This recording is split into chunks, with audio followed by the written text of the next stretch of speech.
In the last few months, we've seen a tremendous amount of content coming out of the Middle East. Of course, starting in Tunisia and then Egypt, Libya, Syria, Yemen. There have just been a lot of activity from this area of the world. A lot of these videos are extremely graphic in nature. They're much more graphic than probably the videos that you would see on mainstream television. And normally, this type of violence would actually violate our community guidelines and our terms of service, and we would remove them. The way that YouTube's flagging system works is that we actually rely on the community to flag videos as inappropriate or violent or in violation of our community guidelines. In situations like what's happened, in Libya, for example, we've seen a fairly significant number of videos that are very, very graphic. However, we have a clause in our community guidelines that makes an exception for videos that are educational, documentary, or scientific in nature.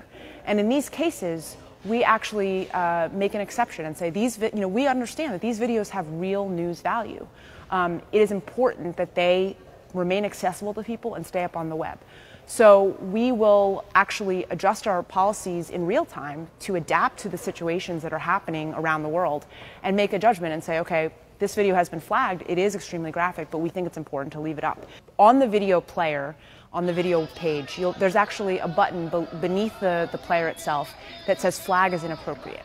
When a user checks that box, they actually have a list of options. They have numerous ways that they can categorize that video. Either it's extreme violence, it's sexual content, it's nudity. There's a whole range of different ways that you can categorize that video.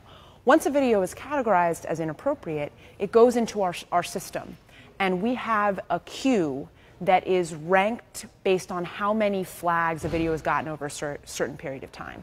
And this prioritization queue allows us to manage the most important and the sort of most volatile videos first, and then work our way down. It's an incredible operation, and again, we have people who speak every language who are constantly reviewing these videos. If there are very, very sensitive examples, then there will be a meeting to discuss, okay, how should we handle this?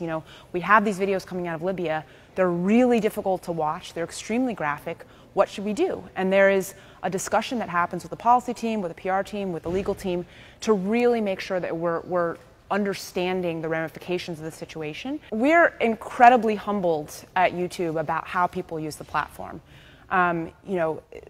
I think many people think of YouTube as a place for entertainment content, but it's also a destination for news. It's also a platform for free expression. It's also a site where activists can get their message out.